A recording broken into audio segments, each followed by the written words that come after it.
What's up, party people? Welcome back, Ragers, to another adventure with the Agents of Rage, Sacred Reich, Dead Heat, Prong, and Power Trip, all representing in this week's Open. So we're getting things started off right. I am Ren, this is TD. What is shaking, bro?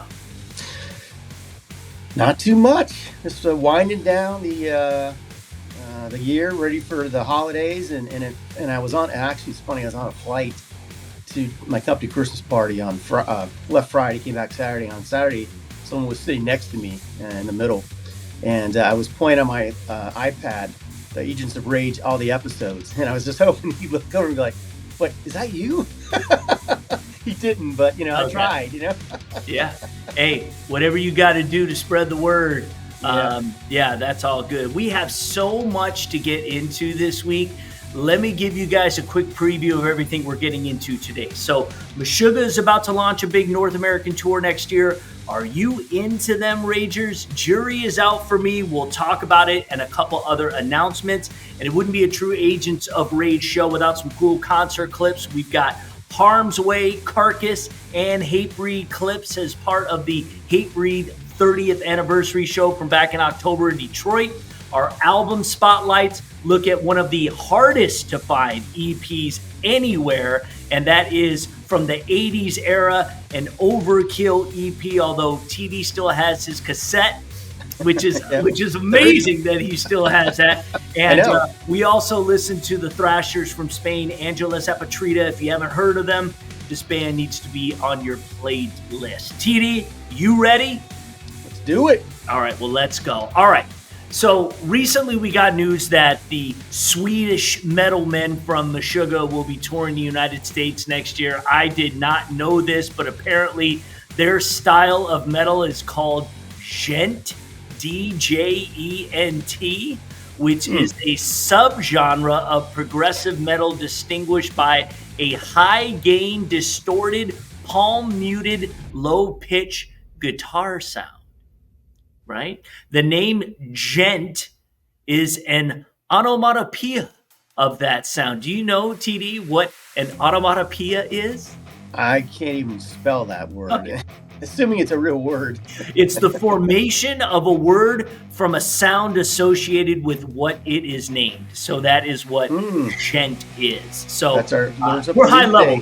We're high level here, people. We're educating you, not just entertaining you. So other Djent artists include After the Burial, Bad Wolves, Born of Osiris, Spirit Box, Veil of Maya, and many more. But here's the thing. The lineup of this upcoming Meshuggah tour is very, very cool. Cannibal Corpse and Carcass, who you're going to see on today's show. And on the surface, everything about Meshuggah should be everything that we are all about, especially me. Their music is very rageful. The musicianship is great. Vocals are cool. Yet, I went through recently most of their albums. Not all of them, because there's a lot of them. Went through most of them. And I got to say, I was trying to be into it. And I just wasn't. And it's frustrating to me because I feel like I should be. What are your thoughts? It's funny. I always associate Meshuggah with Gojira being that type of sound. And when I YouTube Meshuggah, the second or third video option was Gojira. And so I like them. They're different. They've got some, like Gojira, they got some super cool songs. And then some are like, Right. So it's hit and miss with him. But I love Cannibal Corpse, so that's going to get me to the show. Now, you're saying Meshuggah is headlining, not Cannibal Corpse? Yeah. That's kind of surprising. I would have thought Cannibal Corpse would have been the bigger draw, but I'll probably go check them out. Okay. I mean, the other, if you look at the totality of the bands on that tour, it's definitely worth it. Yeah. So, again, I'm always perplexed when I feel like the music is something that I should resonate with. Because, again, it has all the elements of what I consider great. Now, what I'm going to do right now is I'm going to play an example of a Meshuggah song that I love. And if most of their music kind of was formed like this, I think that there's no question they'd probably be one of my favorite bands. So this song is called, and probably a lot of you probably know this song. This song is called Bleed, and it's, in my opinion, one of their best. Check this out.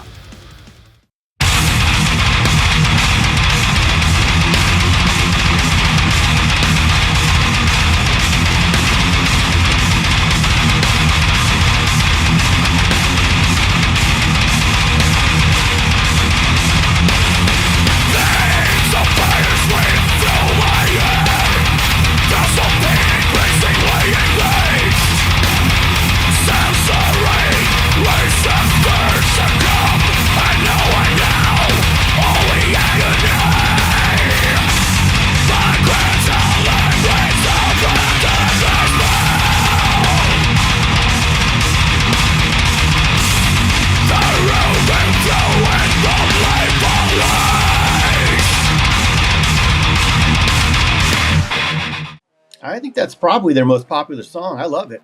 It could be. Great, man. It's a great song, and just the way that the rhythm kind of like breathes. It's really interesting how they play, and obviously that must be that gent style and how they do it. Mm-hmm. But again, we're all about things that we love, so I'm not going to sit here and like break down the band and play stuff that I hate or stuff that just doesn't resonate with me. I wanted to play something that I like. Would love to know, you guys, if you're watching this show and you want to comment on what you think about Meshuggah. They definitely have evolved over the years. They were definitely more of like a thrash band in the early days. And especially if you listen to like their first album, and I love that.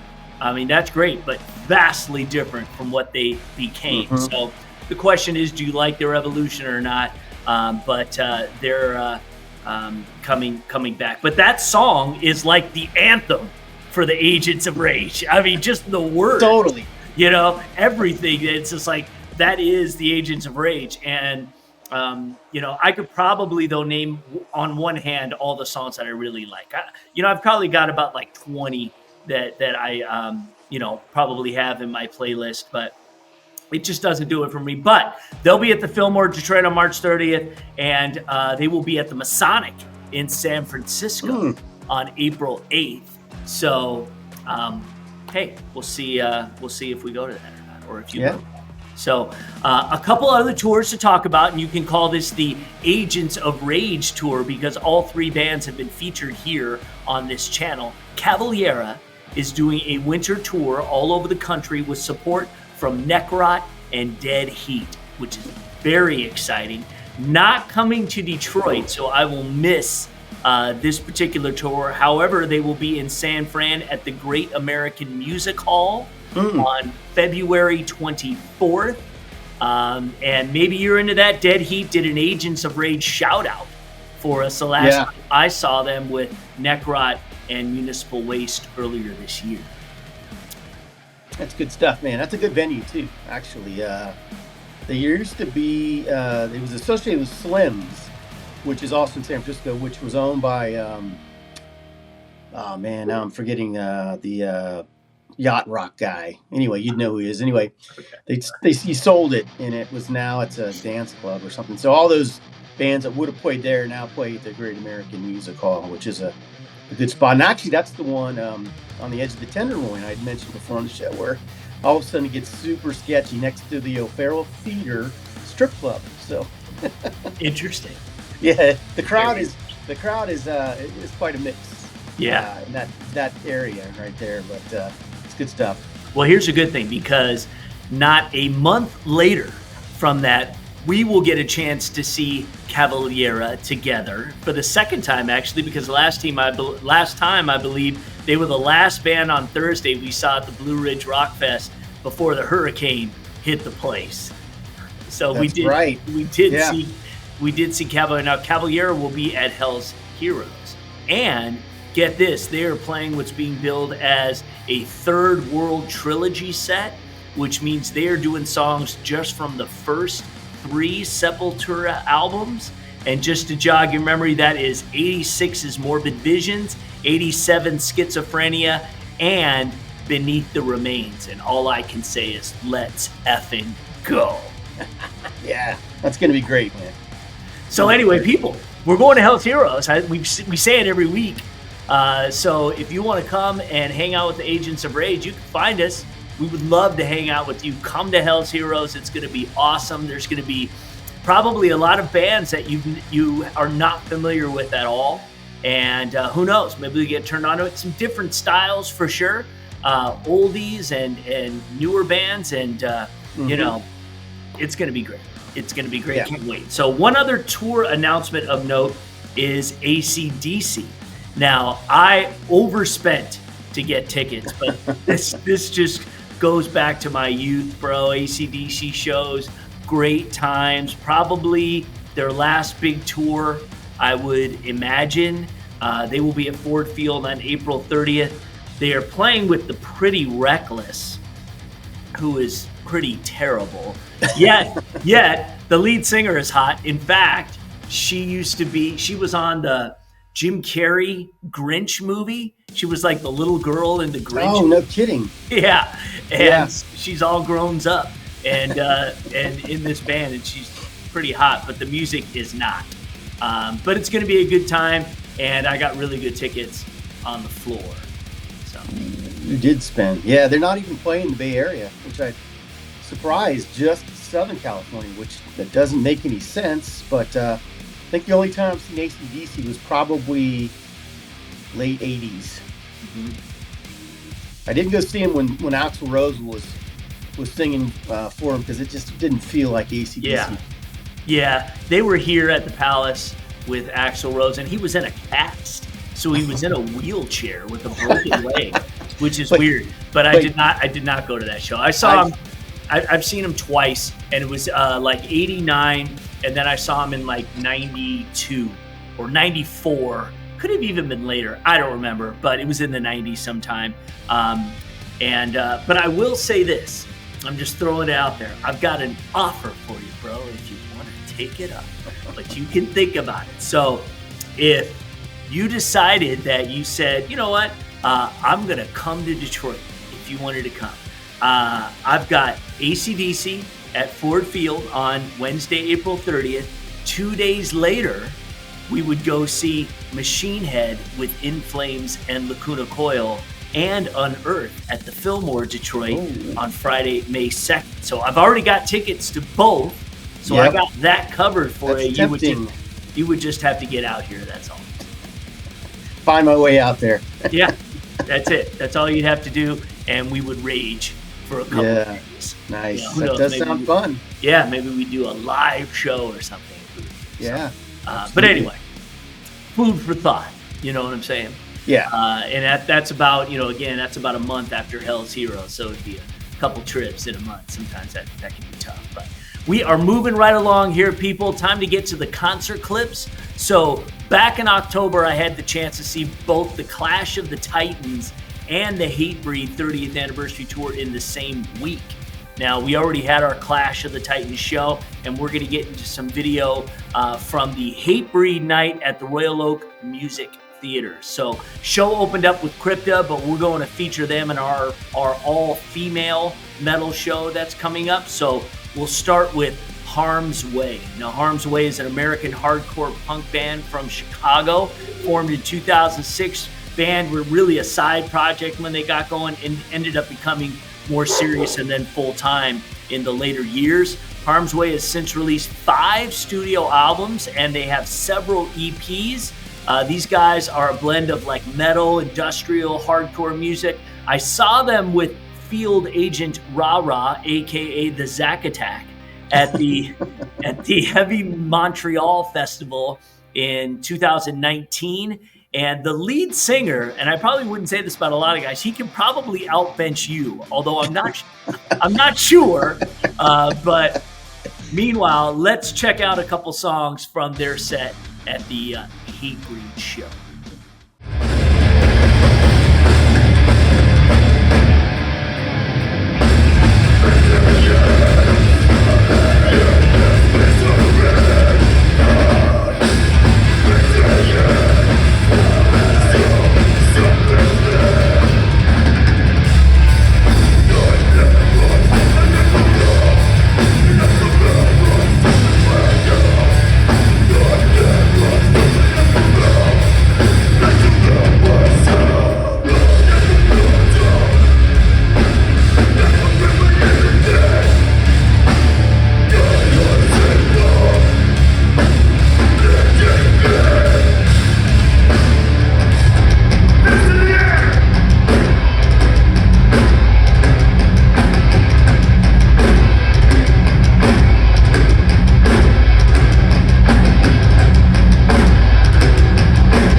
Well, being from Chicago, the singer looks like he could probably play for the Bears. And Yeah. Caleb Williams does need some guys to help block for him. So No that could be doubt. his side project. No doubt, dude. No doubt. Oh man, Strong. good stuff. Yeah, he could be It's funny because I saw Harm's Way years ago at I forget those two festivals they used to rotate. That one came back, a one-off this year. Supposed to come back next year. Anyway, like and a Warped Tour or something like that. yeah, it was the harder one. Yeah. But I recall, in my mind, Harm's Way was one of those like bands that goes fast and then sings slow and goes but in preparation for the show, I watched them on YouTube. It's like, God, I totally got them wrong, man. Those guys are hard. Yeah. All big time. So yeah, they're good. I look forward to seeing them again. Yeah. And I think they had an album that came out last year. They're one of those guys that just, struggling, but we'll see. We'll see if they continue to grow in popularity. But I dig them. I dig them, and they've got some really good songs. So go check out Harm's Way if you get an opportunity. Now, Carcass is another band that has been touring a lot over the past several years. Saw them with Cattle Decapitation, Obituary, and Amon Amarth the day after Thanksgiving back in 2022. Now, these guys have been around, if you can believe this, for 37 years. That's hard to believe. It's crazy. Carcass is considered to be the major inspiration and musical foundation for most death grind and gore grind bands. They're the ones that kind of set the model, and as well as being one of the founding fathers of melodic death metal and also what's called death and roll. There's too many genres. I've never heard that. But they kind of switched their sounds a few times. 7 full-length albums, 5 EPs, 3 box sets. They have a lot of music out there, and I'm not into all of it, but they're cool live. So why don't we check out a couple snippets from their performance back in October.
So speaking of the singer in a cast, the last time I saw Carcass, the singer had a broken ankle or something and was sitting in a chair singing. And it's funny because it just throws the whole vibe off. It does. It just doesn't. It just throws it off. But I had forgotten about that. But yeah, he was kind of laid up back a few years ago. Yeah, it's interesting. If you are sensitive to strobing lights, don't go to that show. Those things just did not stop, man. It was crazy. It was like you were in a acid trip, the whole time, man. It was crazy. It was like that for that entire Carcass show. Actually, I got this shirt. That's cool. From that show. Since we're on the topic of shirts, you've got a little story of yours. Well, first of all, it's cool that the color.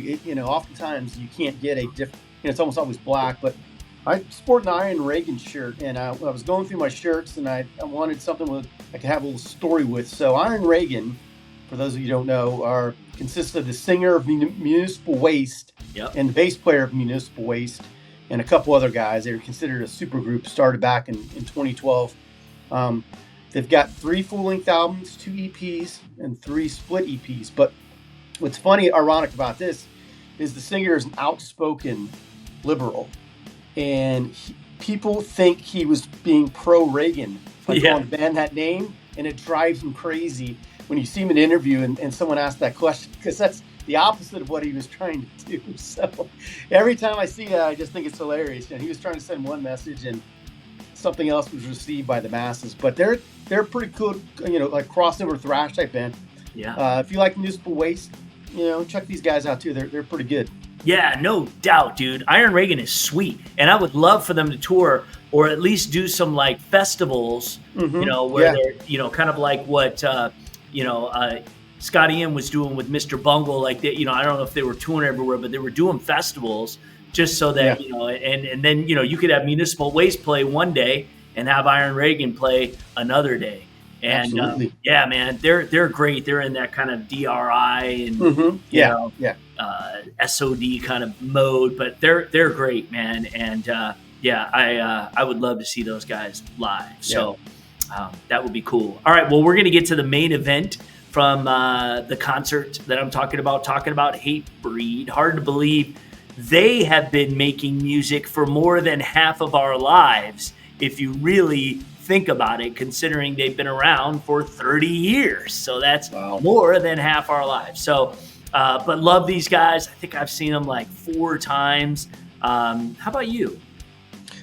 Probably about the same 4 or 5 times, I believe. But normally I feel like I see them at festivals. Yeah. Not on a headlining tour where they're going to play longer sets. I think it's just been festivals. Yeah, and or they're opening up. I think I saw them open up on the Slayer round, one of the Slayer rounds when they came here. Right. Yeah, I think if I remember right, I think Cannibal Corpse and Hatebreed were playing, as well as Lamb of God and Slayer, I think is what it was, which was a hell of a night. So they're classified as like metalcore, but because it was a headline set, my phone was going, so bear with me. This is like a 6-minute set, but it's of many songs. So you get a little taste of everything they were doing. And it includes the Ball of Hate. So check this out. Nice.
So did you hit the ball? What's that? Did you hit the ball? Oh, yeah. I punched Yeah. that. The ball of death. I called it the ball of hate, but it's the Yeah. ball of death. Yes. That's cool. That thing is, have you ever seen the Metallica balls before? Those Yes. are taped. This one looked way too big. Like, there's no way you're going to get it, right? It's too big. It's huge. That's cool, man. Yeah. I like that kind of stuff. Yeah. Because it just makes it a little bit even more fun, the show, when it's interactive like that. Yeah, no doubt, dude. It was awesome.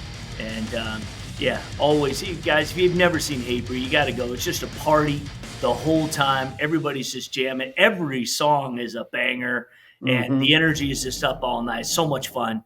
So go check them out if you never have, and if you have, see them again, because they're great. And let's hope they keep doing it for a long time, another 30 years. That'd be awesome. Yeah. I mean, Jamey Jasta, man, that guy's like the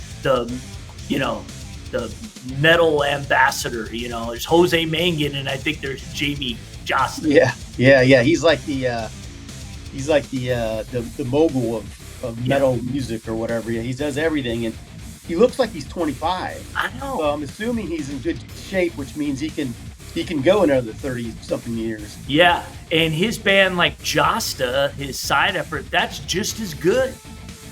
He's got another one. He's got another one, too. Kingdom of Sorrow, I think is what it is. Yeah, something like that. Awesome as well. I know, they're all great. Yeah. I love that. I love when groups do that and do a lot of side projects, very much on the same vein as like Cavalera. Max and Igor have like 3 or 4 side projects, besides like Soulfly and Cavalera and they have another newer band. I can't remember the name of it, but so good. And so yeah, it's pretty cool. And so let's keep going with our album spotlights. Kind of a Latin flair here as we're going to start out, as we start with my selection for the week. Band really I discovered randomly about 5 years ago. I came across an album that was called The Call by this group called Angelus Apatrida. So they are from Spain, and in an interview I read from them about their name, because I thought it was an unusual name, they said they didn't like the name in the beginning and know that it's a less commercial name for a metal band, but it mixes kind of Spanish and Latin language. And if you did the English translation of it, it means renegade, fallen, or stateless angels. That's cool. So yeah. So pretty epic as far as that goes. They are pure thrash, though. And formed in 2000, they have 8 full-length albums in the past 24 years. And my favorite is the one that they self-titled just from a couple of years back, 2021. And so it's just called Angelus Apatrida. They toured the States in 2022, but they did not come here, or I would have gone because they were on my radar back then. So they did not come here. So, and it looks like next year they're only in Europe. So I don't think they tour here very often, but hopefully they are going to come back. I would even travel to, say, like a Chicago or Cleveland to go see them. That's how much I like them. So if you've never heard of them, we're going to present a couple tracks from the self-titled album Angelus Apatrida right now.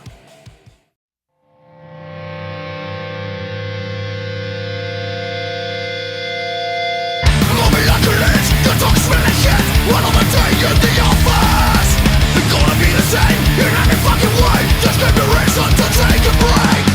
You're making us more violent. You're trying on our patience. Always getting sweet as they model the game. That is what they have to say. Don't listen, indoctrinate. Feel fear to dominate. Indoctrinate. What do they think to take? Predominate. Some voices will be heard. Intoxicate. Snake talks to indoctrinate.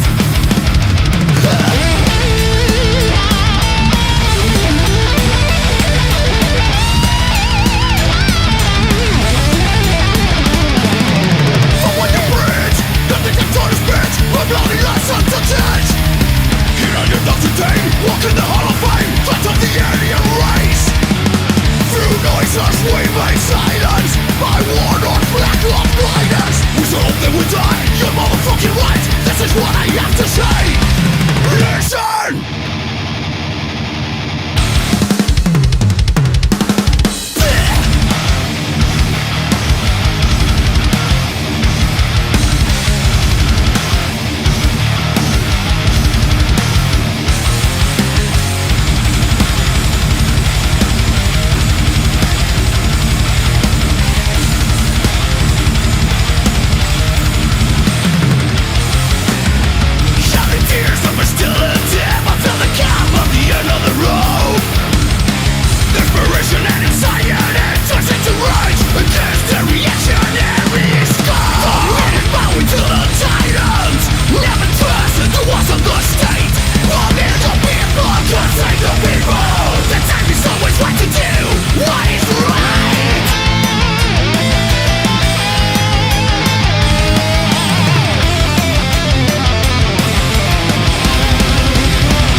Those guys are awesome. I'd never heard of them until you said that over. I'm like, what the heck is this?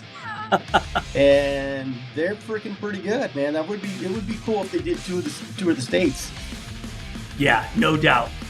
They put out a new album called Aftermath just last year. Great band. I can't wait to see them someday. Maybe we just have to take our asses overseas and go to some summer fests in Europe and beyond, and then we'll be able to see bands like Sodom and Angelus Apatrida and everybody else that plays Europe and Spain and Greece and all those festivals, Slovakia, wherever, you know. Yeah. And, we got to do that. It's on our bucket list. It'll happen eventually. Exactly. Hey guys, if you support this channel, maybe we'll raise some money and then we can go. Yeah, GoFundMe. Oh yeah, we can do that. We can do a GoFundMe. That would be hilarious. All right. Well, let's get into TD's album of the week, and he's taking us back to 1987. So why don't you set us up for this and show us that cassette that you got? Well, when you picked your band, I was like, okay, man, I gotta come up with something cool too. I can't be generic. So I actually still have the cassette, and it's an EP. It's a live album. It's called Fuck You. Yeah. And I believe I bought it just like this. However, got a nifty for these record stores that were nervous. Yeah. It's got a reversible cover. So. Oh yeah, exactly. So if you're at your mom's house, you know, and it you flip it around real quick. Oh, okay. That's so hold on, Mom. You had to do that back then. You did, yeah. It's crazy. Times were different back then. Now you can post this anywhere, but yeah. It's pretty cool. And I don't, I've got a handful of cassettes. I don't know how they survived. I've moved. I've got it in 1987. We're talking 35 years ago, or and it's long time. It's survived. So yeah, pretty cool. No, man, that is awesome that you still have that. And ladies and gentlemen, just know that the name of the album is Fuck You. So we're gonna curse here for the next 5 minutes or so. And what's interesting is the Fuck You EP was really just 5 songs. So 4 of them were live, and there was one studio version of the song Fuck You, which is a cover from the band Subhuman, but really has been like an official anthem for Overkill for all these years. It's so hard, as TD was just laying out, so hard to find the EP from 87 Fuck You anywhere. And I think cassette is really the only thing that survived. I don't think there are albums of it anywhere. So it's just crazy. So, and I took a little bit of a liberty with this, TD, so bear with me, but because you can find an album that they made 9 years later that's called Fuck You and Then Some. And it's got the same cover. It just says and then some on it. And what's really cool about it is it's got 12 songs on it, and you get all the songs from Fuck You, plus you get the also very hard to find original Overkill EP from 1985. So all the songs from that EP are on this Fuck You and Then Some album. And since we're on the topic of the song Fuck You, I grabbed, just for fun here, I grabbed just a sampling of Overkill doing that, talking about it being their anthem, doing it live back in 2022 at Harpo's in Detroit. So just check this out real quick. It's real short, but it's just fun.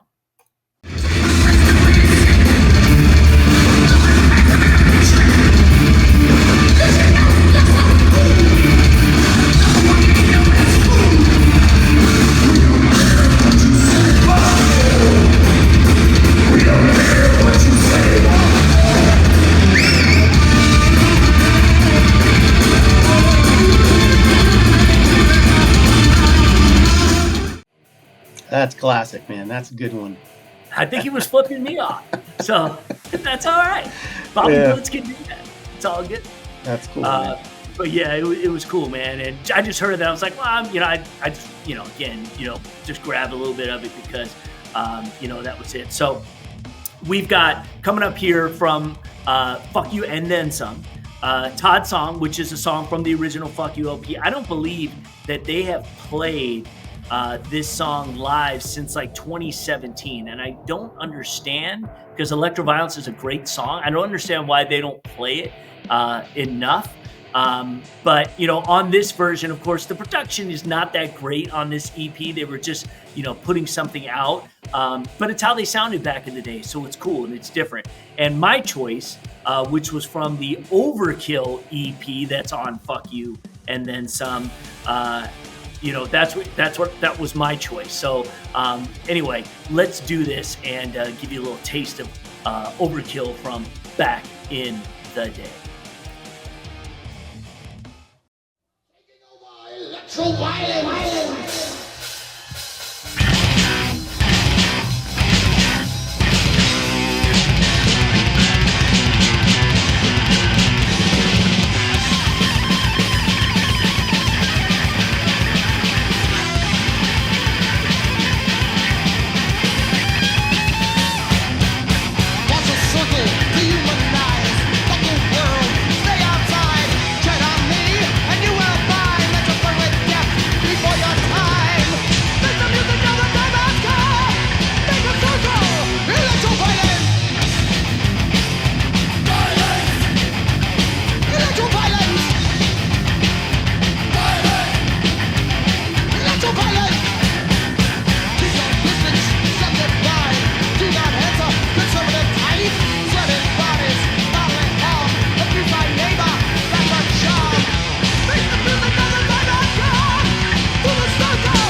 Man, good stuff. That's like a 9-minute song. Well, the Electroviolence, I think that was their breakout song. Yeah. And they don't play it, you're saying they don't play it live. They don't. Wonder if you can't sing it anymore. It's a great question. It was weird because like when I was looking for it, I was trying to find a live version of it. Mm-hmm. And you could find some from like 2017 on YouTube. Yeah. I can't see anything before that. And I was trying to look at some of their, set lists from, past couple of years, I don't see it. So unless I'm missing something, I don't know. So, that's a great song. Absolutely. And, a lot of these bands, as we'll be coming up on anniversaries, a lot of times maybe they'll get back and they'll start playing some of that really old stuff. Yeah.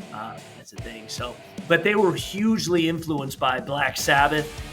There's a Black Sabbath song that they covered that was on that Overkill EP that's on Fuck You and Then Some, which is great, and it's a live version. It's awesome.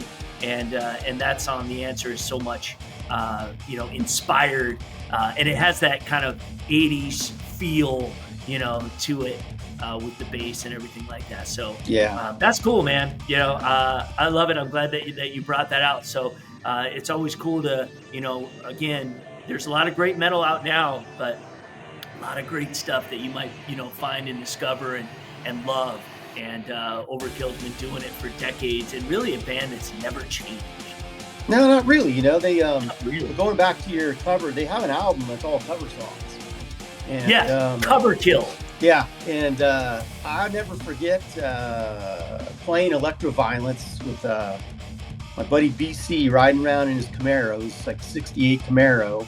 Yeah. Blasting it, around town. Back when people were starting to blast rap music, we were still doing Overkill, and he always he had a spare tire in his trunk, and inside the spare tire always had hidden a bottle of Jack Daniels. And so I always associate that with Overkill with him, and then the hidden Jack Daniels. But that's good times to listen to that music.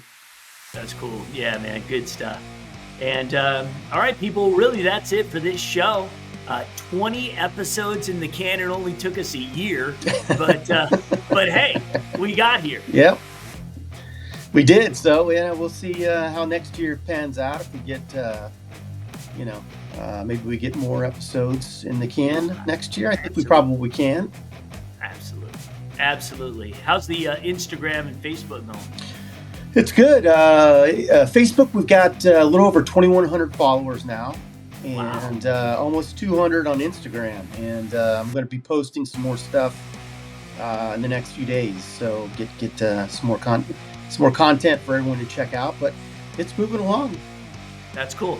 We're up to 21 subscribers now on YouTube, so it is growing. Yeah. And one of the things that I'm going to be doing is posting YouTube shorts of all the clips of bands and stuff.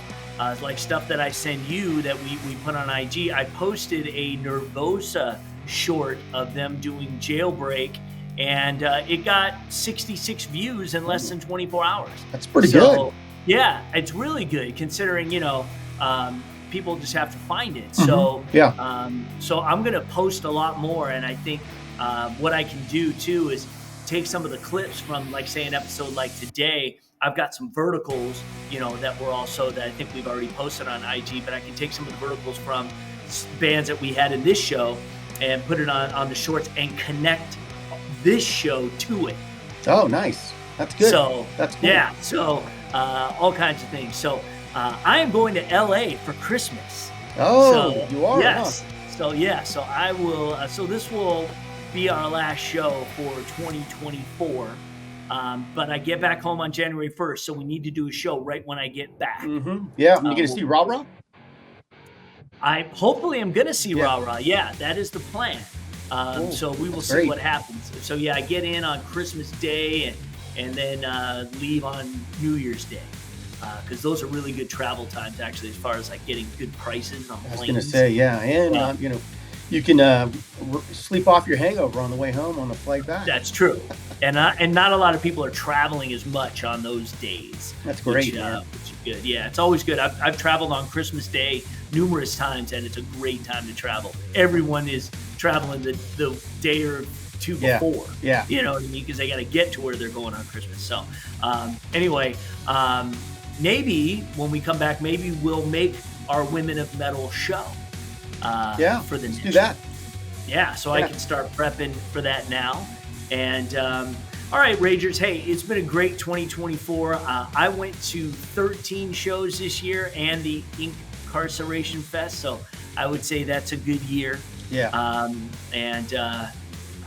this has been, a lot of fun, and I want us to keep doing it, and it's a labor of love. Absolutely. Yeah, good stuff, man. I feel like the more we do it, the better it gets. Yeah, I agree. I think we're really starting to find our groove, and hopefully people like it, and more people will respond to it. All right, brother, and all the party people, Merry Christmas and Happy freaking New Year. We'll see you in 2025. See ya. Merry Christmas, everybody.